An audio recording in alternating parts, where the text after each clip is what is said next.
RTCI.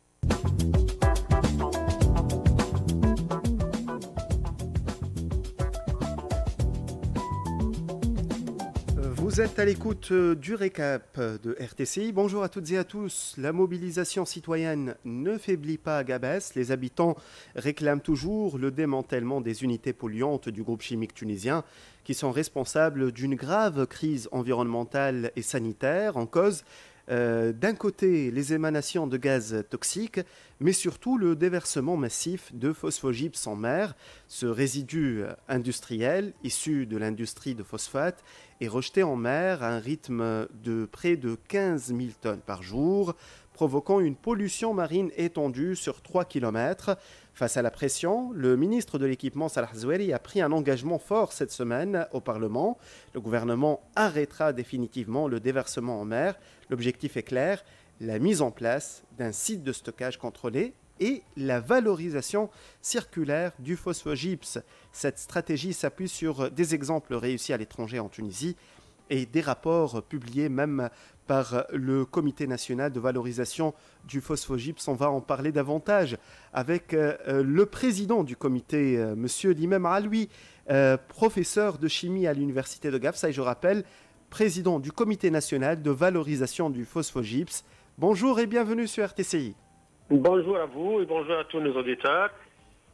Merci à vous, Monsieur Limam Aloui, d'être avec nous ce matin.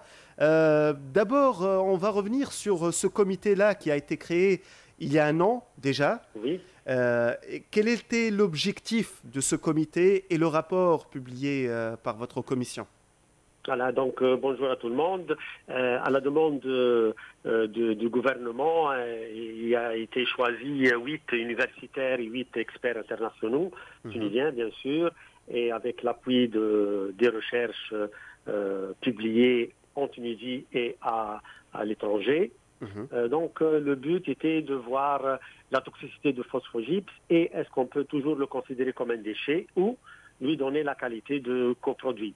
Alors on a commencé par un travail bibliographique se basant sur ce qui s'est fait depuis maintenant plus que 50 ans dans le monde et en Tunisie. Et on a à la fin produit un livrable qui est le rapport assurant que ce phosphogypse peut être considéré comme un coproduit puisque toutes les analyses, aussi bien physico-chimiques que radioactives, le classent comme un produit non toxique en lui-même. Donc ça a été présenté, ça a été approuvé par le Parlement. Voilà, ça a été présenté à un comité au sein du ministère de l'Industrie et de l'Énergie et adopté comme tel en mars 2025. Le comité a présenté son rapport avec des recommandations. La première était ce que vous venez de dire et de ne plus déverser ce coproduit dans la mer vu que par voie de concentration, parce qu'on a déversé depuis X temps, donc il y a une pollution due à la quantité déversée et non pas aux produits déversés. Et deuxièmement, inciter le ministère à déclasser ce produit comme étant un coproduit. Et en troisième lieu, aider et appuyer la valorisation de ce coproduit qui peut être utilisé dans divers secteurs qu'on va, je pense, parler un petit peu de ça. Justement, on va commencer par l'actualité. Et Oui. vous avez cité donc Gabès maintenant, M. Limam Aloui. Vous dites que le problème à Gabès, c'est la concentration du phosphogypse et le déversement massif. Je cite un chiffre, 15 000 tonnes par jour de phosphogypse déversé en mer. La concentration fait donc en sorte qu'il y a eu un problème environnemental touchant tout un écosystème marin. Mais le phosphogypse en tant que tel n'est pas nocif. C'est ce que j'ai compris. Et oui, on va partir du fait qu'une pollution, c'est la concentration d'une substance qui dépasse par moment le seuil toléré. Lorsqu'on va prendre le phosphogypse et qu'on va faire la caractérisation, on va se rendre compte que 96% de la masse, c'est du gypse. Le gypse est connu comme non toxique. D'accord. Les 4% qui restent, ils sont divisés en familles. Alors on a un pourcentage supérieur en produits tels que le carbone organique, la silice, les phosphates et ainsi de suite, qui ne peuvent pas être en eux-mêmes des polluants. Il y a une petite partie, mais elle est à 10 à la puissance moins 6, donc nous on appelle ça en ppm. Donc 1 kilo, il contient 1 milligramme de cadmium, de plomb, de zinc, etc. Ce sont des traces métalliques qui peuvent être toxiques si on dépasse le seuil. Et le seuil, il est réglé par des comités internationaux comme l'OMS, par exemple. Et on a aussi, plus bas que le 10 à la puissance moins 6, ce qu'on appelle, nous, les terres rares. Et c'est très valorisable parce qu'ils sont à haute valeur ajoutée. Le problème qui reste, c'est la radioactivité. Eh bien, le phosphogypse tunisien, comparé à d'autres phosphogypses, comme celui du Brésil, des États-Unis, de la Russie, de la Jordanie, du Maroc, a l'impact le plus faible en radioactivité, qui le classe comme une matière non radioactive, puisque le PG tunisien en radion, il est à 200, qui est dans le phosphate à 5000, qui peut être un certain phosphogypse étranger à 3200. Donc on est très bas par rapport à ces valeurs. Donc la grande majorité, ou 94% du phosphogypse, c'est du gypse qui n'est pas donc nocif. Le problème, ce sont les métaux lourds que vous avez cités, les éléments métalliques denses. Si vous permettez, on revient à ce que j'ai dit tout à l'heure. Donc, le problème n'est pas dans le phosphogypse, il est dans la concentration de phosphogypse dans un milieu bien déterminé. Alors, dans 1 kilo de phosphogypse, on va trouver quelques milligrammes, voire moins. Mais imaginez que, comme vous l'avez dit, il y a des versements de 1500 ou 150 millions de tonnes. Eh bien, la quantité devient non négligeable et que l'écosystème ne pourra pas la biodégrader ou l'utiliser pour des bonnes choses. Alors là, ça va être considéré comme toxique ou polluante. Le ministre de l'équipement, Salah Zoueri, il a cité de passage un site, le site de Tabaroura, le projet Tabaroura à Sfax. Si vous pouvez nous en dire plus, Monsieur Limam Alioui. Ici, on peut le prendre comme exemple, mais l'exemple de guerre, c'est un petit peu différent. À part. Tabaroura, c'est le résidu d'une unité qui était fermée. Donc là, on a arrêté de déverser. Et dans l'étude du site de Tabaroura, on a essayé de limiter les lixiviations de ces métaux lourds qui existent dans le PG, le phosphogypse, à l'intérieur de la Terre, par des géomembranes. Et on a essayé de garder tout ce qui peut être transporté par l'air, par un entassement. Donc, ce site-là pourrait être l'exemple de Skhira ou de Gassa, car ils ont des terrils déjà. D'accord. Mais le problème de Gabès, il est un petit peu à 2 étages. Le premier, c'est d'arrêter le déversement dans la mer. Et c'était la première recommandation du comité scientifique en mars. Et deuxièmement, c'est de trouver un milieu accueillant de phosphogypse qu'il faut le préparer par l'isolation en utilisant les géopolymères, par exemple, et de l'entasser pour éviter qu'il soit transporté par l'air ou les vents. Ceci dit, le meilleur moyen de ne plus avoir des terrils, c'est aller vers la valorisation. Donc, utiliser ce produit au fur et à mesure qu'il est produit. Très bien. Donc, on a quand même un projet qui réussit à Tabaroura, à Sfax, sauf que ce n'est pas vraiment le même constat ou la même situation avec Gabès. À Gabès, on peut valoriser, et il y a des solutions donc, pour valoriser le phosphogypse, arrêter ces rejets et en plus les valoriser. Alors, quelles sont les solutions techniques et scientifiques qui permettent aujourd'hui, effectivement, d'arrêter et de valoriser ce phosphogypse. Voilà. Donc, premièrement, on revient à l'analyse physico-chimique, c'est que ce phosphogypse est à 96% du gypse. Le gypse, on sait très bien qu'il a beaucoup d'utilisation dans l'industrie. Elle commence par des matériaux de construction, donc on peut faire des briques. On peut l'ajouter comme additif dans le ciment et il diminue même la charge énergétique. On peut l'utiliser comme remblai dans les routes.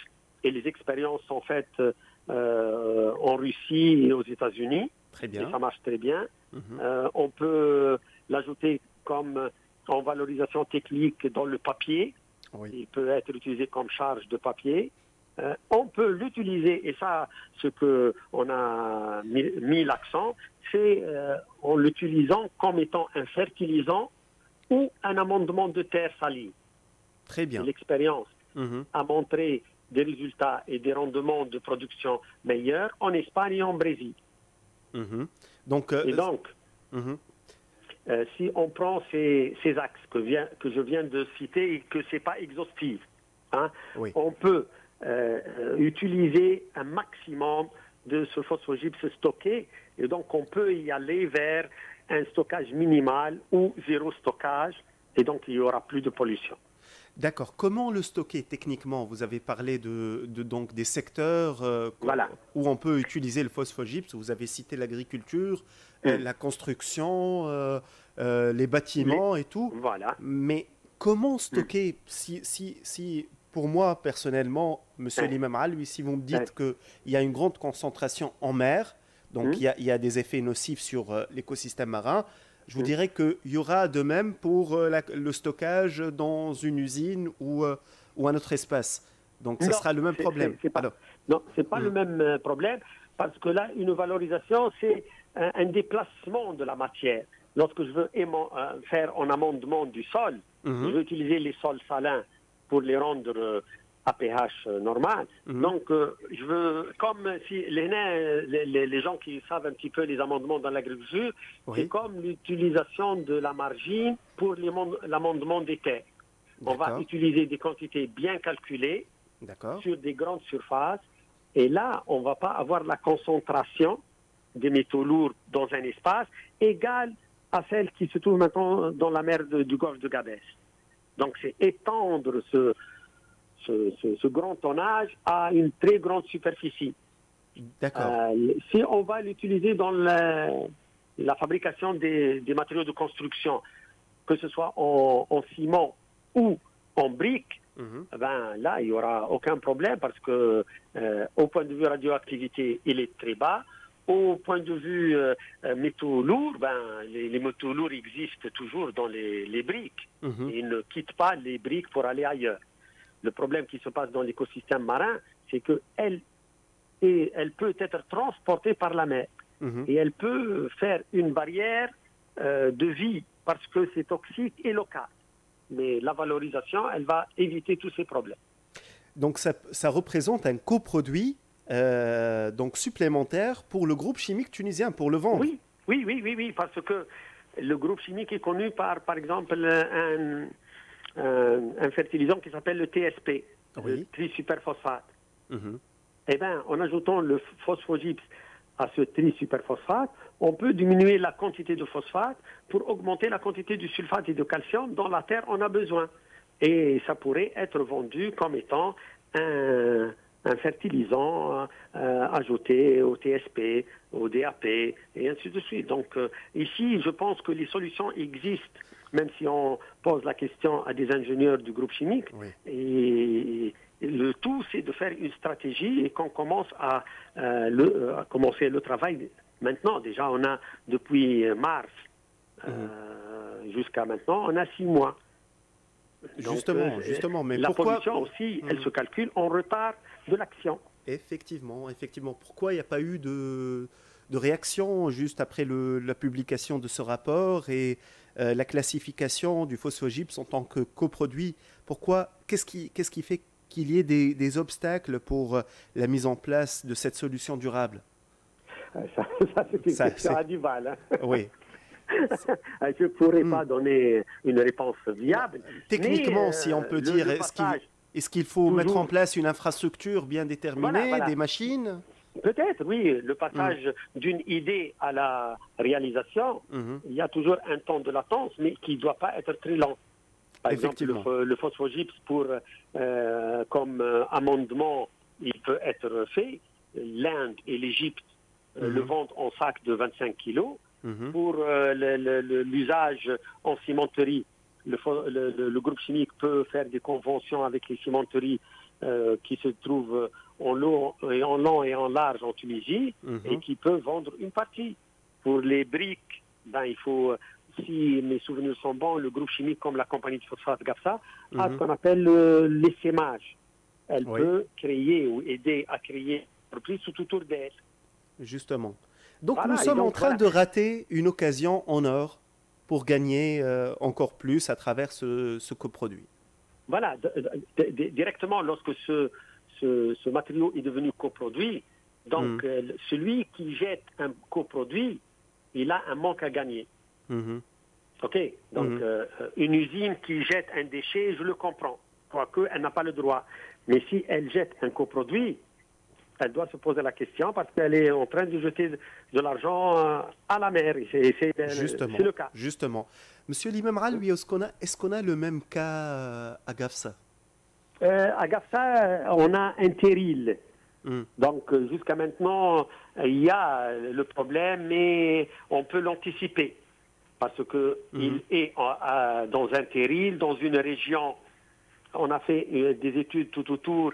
Il n'y a pas vraiment une très grande infiltration et l'exciviation, mais c'est le temps de commencer à enlever un peu de ce terril par la valorisation, que ce soit par la création des usines de transformation ou par la vente à des cimenteries, pour ne pas tomber dans 5 ou 6 ans d'ici, on aurait dû faire ça et maintenant on est face à un problème. Donc ce terril, ce résidu minier, il peut être valorisé aussi? C'est ce que... Oui. C'est utilisé pour l'agriculture, pour la construction? Voilà, donc les points que j'ai cités, la valorisation dans l'agriculture comme étant un amendement de sol, dans la construction pour le ciment ou bien les briques, pour les travaux publics dans les remblais des autoroutes et des routes.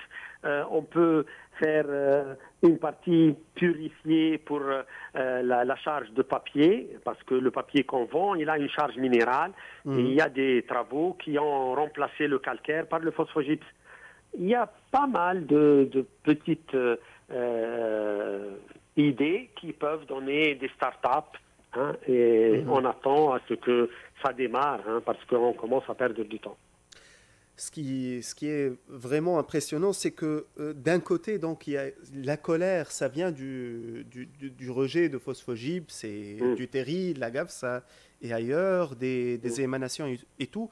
Mais si on les valorise, c'est dans l'intérêt de tout le monde. C'est-à-dire que c'est dans l'intérêt du groupe chimique tunisien, dans l'intérêt des autorités, du gouvernement, et dans l'intérêt de la nature et de la population. Voilà. Une dernière question, Monsieur l'imam Aloui, par rapport à la réhabilitation de l'écosystème marin. Que seraient les conséquences sur les populations, sur la mer, à Gabès maintenant, avec ses résidus et tout? Est-ce qu'il y a une chance de revoir donc une réhabilitation de l'écosystème? Bien sûr. Parce que la nature est bien faite. Si on lui arrête le déversement, elle va s'auto-prendre en elle-même pour essayer de corriger. Et on peut l'aider parce qu'il y a des études qui sont faites, que ce soit en toxicologie marine ou dans le sol. On peut aider la nature à corriger ce que l'homme a fait. Et on ne peut pas dans l'immédiat, on ne va pas dire dans 5-10 ans, Mais à long terme, et même à moyen terme, on peut retrouver le golfe de Gabès comme il était avant, on peut retrouver l'oasis de Gabès comme elle était avant, et ainsi de suite, parce que l'être humain a fait ça il y a 20 ans, 30 ans, 40 Justement, ans. oui. Donc, si on arrête les déversements en mer et si on répare les tours, comme j'ai entendu dire, pour diminuer l'émanation, eh ben, la nature, elle fait bien les choses. Hein, et le cycle reprend et tout sera réhabilité. On l'espère en tout cas. Et Inch'Allah. s'il y aura une volonté, on peut concilier environnement Voilà. et industrie à Gabès et à Gafsa. Voilà. Effectivement. Merci beaucoup, Monsieur l'imam Aloui. C'est moi. Je vous rappelle, je rappelle que vous êtes le président du comité national de valorisation du phosphogypse et vous êtes professeur de chimie à l'université de Gafsa. Merci infiniment pour tous ces éclaircissements, pour toutes ces informations et je vous dis à très bientôt, j'espère. À très bientôt, à votre service. Oui. Merci beaucoup, mesdames et messieurs. Restez à l'écoute. On revient dans un instant. Récap.